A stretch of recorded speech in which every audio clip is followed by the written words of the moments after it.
नमस्कार, मैं हूं सर्वमित्रा। आज की स्पेशल रिपोर्ट लेकर आपके समक्ष हाजिर हूं। प्रधानमंत्री मोदी इस समय विनाश काले विपरीत बुद्धि इस बात को पूरी तरह से चरितार्थ करते हुए नजर आते हैं। प्रधानमंत्री एक झूठ को छिपाने के लिए एक के बाद एक कई और झूठ बोलते जा रहे हैं। उनका सबसे बड़ा झूठ तो यही है कि देश में लोकतंत्र है और भारत जो है वो लोकतंत्र की जननी है। भारत बेशक लोकतंत्र की जननी है, लेकिन इस लोकतंत्र को कमजोर करने का काम मोदी ने किस तरह से किया है, ये पिछले 10 सालों के उनके कामों से जाहिर हो गया है। और अब जबकि मौका आ गया है 18वीं लोकसभा चुनाव का, जिसमें मोदी ने दावा किया है कि वो 400 पार सीटें लाएंगे, लेकिन ये सीटें वो किस तरह से लाएंगे इसका कोई अंदाज उन्हें नहीं है। तो अब वो एक के बाद एक दूसरे झूठ का सहारा लिए जा रहे हैं। हाल ही में तमिलनाडु के एक चैनल को मोदी ने इंटरव्यू दिया, जिसमें उन्होंने ईडी, इलेक्टोरल बॉन्ड और राम मंदिर जैसे कई मुद्दों पर विस्तार से चर्चा की। आश्चर्य की बात तो यह है कि जो मोदी अब तक प्रेस कॉन्फ्रेंस से बचते रहे हैं, जो पत्रकारों के सवालों से बचते रहे हैं, जिन्होंने कभी भी खुले तौर पर किसी पत्रकार के सवालों को स्वीकार नहीं किया, उन्होंने बाकायदा एक प्रायोजित तरीके का इंटरव्यू एक चैनल को दिया, जिसमें उन्होंने ये कहा कि इलेक्टोरल बॉन्ड मोदी का लाया हुआ था। प्रधानमंत्री मोदी ने बहुत ही खराब शब्दों का इस्तेमाल भी इस इंटरव्यू में किया। उन्होंने जिस तरीके से तमाम मसलों पर, देश के सामने जो इस समय गंभीर मुद्दे हैं, उन पर जितने हल्के तरीके से अपनी राय रखी, उससे समझ में आ गया है कि मोदी के पैर अब जमीन पे नहीं है और अभी उन्हें मालूम भी नहीं है कि उनके पैरों तले जमीन भी कितने तेजी से खिसकती जा रही है। मोदी ने क्या कहा, इसकी एक वानगी आपको दिखाते हैं। मोदी ने कहा कि मुझे बताइए कि ऐसा मैंने क्या किया है जिस कारण मुझे सेटबैक हो। मैं पक्का मानता हूं जो लोग इन पर नाच रहे हैं वो पक्का पछताने वाले हैं। अब आप देखिए, ये प्रधानमंत्री की भाषा है कि जो लोग इस पर नाच रहे हैं। आपको बता दूं कि यहां उनसे सवाल हुआ था इलेक्टोरल बॉन्ड को लेकर, वही इलेक्टोरल बॉन्ड जिसे सुप्रीम कोर्ट ने 15 फरवरी को असंवैधानिक करार दिया था और ये कहा था कि इसमें जितने लोगों ने पैसा दिया है, सेंट्रल बैंक ऑफ इंडिया उसका, स्टेट बैंक ऑफ इंडिया उसका पूरा हिसाब किताब चुनाव आयोग के सामने पेश करे या उसकी वेबसाइट पर अपलोड होना चाहिए। लेकिन एसबीआई इस पर बार बार बचता रहा और दलील देता रहा कि नहीं, हमें अभी थोड़ा और वक्त दीजिए। लेकिन सुप्रीम कोर्ट ने एसबीआई को ये मोहलत नहीं दी और उसके बाद ये हुआ कि सारा इलेक्टोरल बॉन्ड का कच्चा चिट्ठा पेश हो गया सामने, जनता के सामने, और ये पता चल गया कि इसमें कम से कम 8,000 करोड़ रुपए से ज्यादा जो हैं वो बीजेपी के खाते में गए हैं। और उससे ये भी पता चला कि किस तरह ईडी और सीबीआई जैसी जांच एजेंसियों का दुरुपयोग इसमें हुआ, कंपनियों को धमकाया गया। कांग्रेस ने इस पर बाकायदा ये भी कहा है कि इसमें काम देने के पहले घूस ली गई, काम के बाद घूस दी गई। जो ईडी ने जिस तरह से काम किया, उसके बाद शेल कंपनियों का ये इसमें हवाला दिया कांग्रेस ने, और ये बताया कि किस तरह बीजेपी ने अपने शासनकाल में जो 2019 से ये इलेक्टोरल बॉन्ड से 2018 से जो पैसे जमा किए हैं, वो किस तरह धमकाने की संस्कृति को बढ़ावा देकर बीजेपी ने ये पैसे इकट्ठे किए हैं। तो प्रधानमंत्री मोदी अब इसी संस्कृति का बचाव करते हुए नजर आए, जबकि सुप्रीम कोर्ट ने ये साफ साफ कह दिया कि यह असंवैधानिक है। कुछ वक्त पहले अमित शाह ने भी इसे सही बताया था, इलेक्टोरल बॉन्ड को उन्होंने सही ठहराया था कि इससे काले धन को का पता चल रहा है। अब मोदी ने भी यही कहा। मोदी ने ये कहा कि 2014 से पहले जितने भी चुनाव हुए, उस चुनाव में राजनीतिक पार्टियों का खर्चा तो हुआ होगा, तो कोई एजेंसी बता दे कि पार्टियों का पैसा कहां से आया था, पैसा कहां खर्च हुआ था। ये तो मोदी ने इलेक्टोरल बॉन्ड बनाया, इसीलिए सभी जान पा रहे हैं कि पैसा कहां लिया, कहां दिया, किसने लिया और किसको दिया। वरना कहां आपको पता चलता कि कैसे क्या हुआ। आज आपको ट्रेल मिल रहे हैं। पीएम ने यह भी कहा कि कोई व्यवस्था पूरी नहीं होती, उसमें कमियां हो सकती हैं और कमियों को सुधारा जा सकता है। बॉन्ड होता तो पता चलता पैसा कहां गया। यहां मोदी ने 2-3 बातें की हैं। एक तो उन्होंने ये मान लिया है कि इस व्यवस्था में कमजोरी थी। दूसरा, उन्होंने ये कहा कि ये मोदी की लाई हुई स्कीम है। और तीसरी बात उन्होंने ये कही कि इसमें यह पता चल रहा है कि पैसा कहां से आया और कहां से गया। तो बिल्कुल सही बात है कि इसमें पता तो चल रहा है, लेकिन यही मोदी और इन्हीं की सरकार है और इन्हीं की सरकार की ओर से सुप्रीम कोर्ट में ये दलील पेश की गई थी कि हम नहीं बता सकते कि ये पैसा किसने दिया। एसबीआई बार बार इस चीज को छुपाने की कोशिश कर रहा था। मोदी के दबाव में शायद ये सब छुपाने की कोशिश हो रही थी। तो जिस बात को सुप्रीम कोर्ट में कहा गया, उसी बात को मोदी ठीक उसके उलट बाहर आकर कुछ और बोल रहे हैं। तो कुल मिलाकर उनके झूठ एक के बाद एक बढ़ते जा रहे हैं। आपको याद दिला दूं कि मोदी बार बार ये कहते हैं कि वो भ्रष्टाचार के खिलाफ लड़ने के लिए शासन कर रहे हैं, और मेरठ की रैली में भी उन्होंने ऐसा ही कुछ कहा था। मेरठ की रैली में उन्होंने कहा था कि मैं भ्रष्टाचार के खिलाफ कार्रवाई कर रहा हूं, इसलिए कुछ लोगों ने अपना धैर्य खो दिया है। मोदी का मंत्र है भ्रष्टाचार हटाओ, लेकिन वे कहते हैं जो भ्रष्ट हैं उन्हें बचाएं। इस चुनाव में दो समूहों के बीच मुकाबला है। एक तरफ एक समूह है जो भ्रष्टाचार के खिलाफ काम करता है और दूसरी तरफ वे लोग हैं जो भ्रष्टाचारियों को बचाना चाहते हैं। यानी मोदी साफ साफ इंडिया गठबंधन पर यह आरोप लगा रहे हैं कि वो भ्रष्टाचारियों को बचाना चाहते हैं, जबकि वो खुद को एक मसीहा के तौर पर पेश कर रहे हैं जो इस देश में भ्रष्टाचार के खिलाफ लड़ाई लड़ रहा है। लेकिन इनके इस झूठ की पोल भी खुल चुकी है। अभी हाल ही में नवीन जिंदल शामिल हो गए बीजेपी में, जिन पर बीजेपी ने कोल स्कैम का आरोप लगाया था।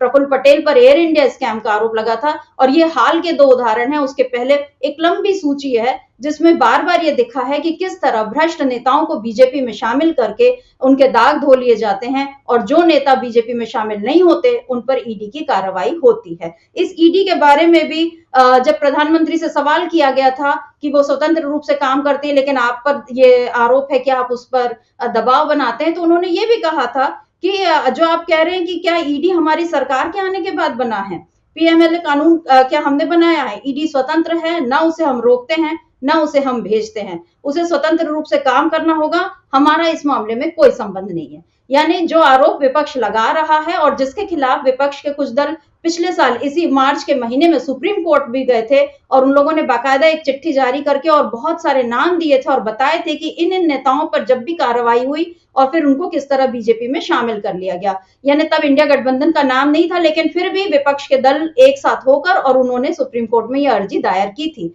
आज इसका मतलब पीएम मोदी ने अभी फिर इस बात का भी गलत तरीके से जवाब दिया। लेकिन आज राहुल गांधी का एक ट्वीट आया है, उस ट्वीट को देखते हैं जिसमें राहुल गांधी ने पीएम के झूठ की फिर से धज्जी उड़ा दी है। राहुल गांधी कहते हैं कि प्रधानमंत्री कहते हैं कि वो भ्रष्टाचार से लड़ाई लड़ रहे हैं, पर खुद असम से लेकर महाराष्ट्र तक भ्रष्टाचार की फ्रेंचाइजी बांट रहे हैं। उन्होंने जिसे जितना बड़ा भ्रष्टाचारी कहा, उसके लिए भाजपा कार्यालय में उतनी ही बड़ी रेड कारपेट बिछाकर उसका स्वागत किया। ईडी, आईटी और सीबीआई जैसे संस्थानों को वसूली एजेंट बनाकर चंदे का धंधा कर रही भाजपा अब भ्रष्टाचारियों का अड्डा बन चुकी है। मोदी सरकार का मतलब सिर्फ भ्रष्टाचारियों को सुरक्षा की गारंटी है। ये राहुल गांधी का ट्वीट है जिसमें उन्होंने गारंटी शब्द का इस्तेमाल किया है और एक तरह से मोदी पर तंज कसा है, क्योंकि मोदी आजकल अपनी गारंटियां ही बांटते फिर रहे हैं कि ये होगा और वो होगा। लेकिन मोदी किस तरह से खुद झूठ का सहारा लेकर अपने गलत कामों को छिपा रहे हैं, इसके बारे में आज राहुल गांधी ने कहा। आपको एक और वीडियो दिखाती हूं जिसमें मोदी साफ साफ धमकाने के अंदाज में ही बात कर रहे हैं। सुन लीजिए, ये वीडियो कल का है। अभी 100 दिन में चुनाव में बिजी हूं, तो आपके पास भरपूर समय है। आप सोच के रखिए, क्योंकि शपथ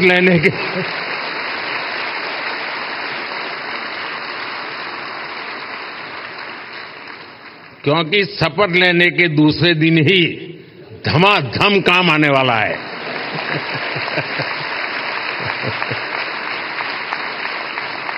सुन लिया आपने प्रधानमंत्री की एक भाषा का नमूना। आपने कुछ समय पहले सुना था शुरू में जब मैंने कहा था कि जो लोग नाच रहे हैं, और अब उनका ये दूसरा नमूना देखिए जिसमें वो कह रहे हैं कि धमाधम काम आने वाला है। धमाधम काम किस संदर्भ में आने वाला है, इसका कोई खुलासा प्रधानमंत्री ने अभी नहीं किया है। लेकिन जो उन्होंने ये बात कही है कि 100 दिन बचे हैं चुनाव में और मैं उसमें व्यस्त हूं, उसके बाद जब शपथ लूंगा, यानी वो साफ साफ ये कह रहे हैं कि तीसरी बार भी मैं ही आने वाला हूं। लोकतंत्र को लेकर ये इतना बड़ा झूठ प्रधानमंत्री कह रहे हैं, क्योंकि लोकतंत्र में तो तभी तय होगा कि कौन शपथ लेगा और कौन नहीं, जब निष्पक्ष और पारदर्शी चुनाव होंगे, जब उस जनता का बहुमत किसको मिल रहा है ये चीज सामने आ जाएगी, उसके बाद ये होगा। लेकिन प्रधानमंत्री अभी से ये दावा कर रहे हैं कि तीसरी बार भी वही आने वाले हैं और उनके सामने बैठे लोग मुस्कुराते हुए ताली बजा रहे हैं। ये सीधे सीधे 140 करोड़ लोगों का अपमान है, क्योंकि उनके वोट के बिना ही प्रधानमंत्री ने ये तय कर लिया है कि प्रधानमंत्री वही बनते जा रहे हैं। तो ये जो है, ये सीधे सीधे लोकतंत्र से तानाशाही की ओर बढ़ते हुए देश का उदाहरण है,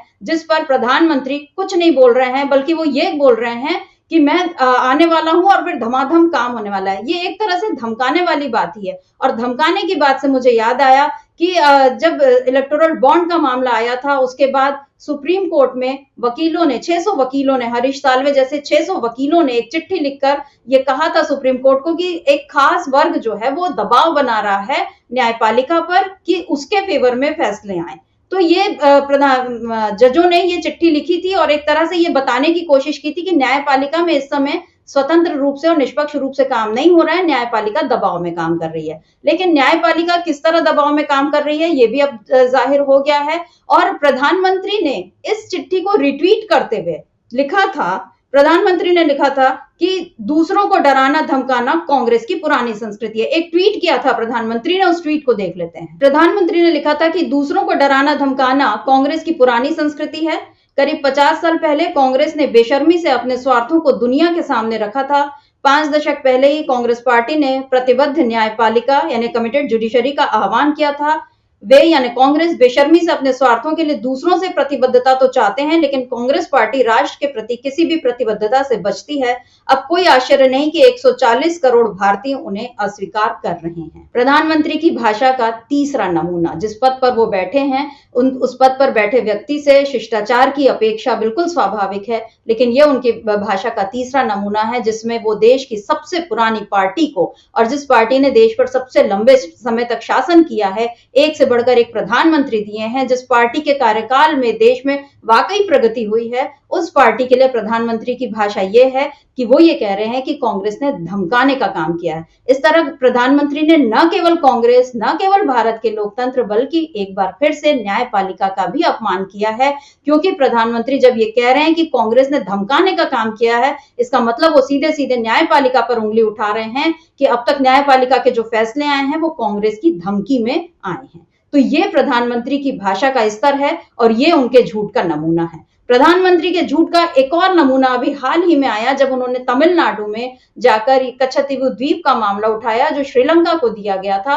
प्रधानमंत्री, ये 1974 की बात है और प्रधानमंत्री पिछले 10 सालों से हैं, लेकिन वो फिर भी अब इस पर कांग्रेस को घेरने की कोशिश कर रहे हैं, इंदिरा गांधी के फैसलों पर सवाल उठा रहे हैं और एक झूठ बता रहे हैं। लेकिन कांग्रेस की प्रवक्ता सुप्रिया श्रीनेत ने इस झूठ की पोल खोली है। आप सुनिए क्या कहती हैं सुप्रिया श्रीनेत। समस्या का निवारण किया।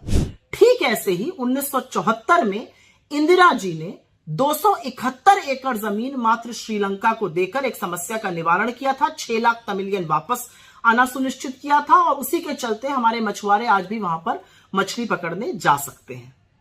इंदिरा जी ने 271 एकड़ जमीन दी थी, मोदी जी ने 10,000 एकड़ जमीन दी है और कोहराम मचा रखा है चरण चुंबकों ने उस जमीन पर। असल में तो दिक्कत की बात यह है कि मोदी जी झूठ बोल देते हैं और फिर सारी की सारी जिम्मेदारी उनकी टीम पर, उनके मंत्रियों पर और उनके चरण चुंबकों पर आ जाती है। तो आज विदेश मंत्री जयशंकर आए, उन्होंने एक प्रेस कॉन्फ्रेंस करी, आधा सच पूरा झूठ बोला। मैं आपसे आपकी आंख में आंख डालकर एक बात पूछती हूं जयशंकर जी, 2015 में आप विदेश सचिव थे, मिनिस्ट्री ऑफ एक्सटर्नल अफेयर्स के हाईएस्ट टॉप रैंकिंग ब्यूरोक्रेट। आपने एक आरटीआई के जवाब में कहा था कि हिंदुस्तान की कोई भी जमीन ऐसे ही श्रीलंका को नहीं दी गई है, ये एक बायलैटरल अग्रीमेंट था जिसके चलते एक समझौता हुआ। आज आप झूठ क्यों बोल रहे हैं?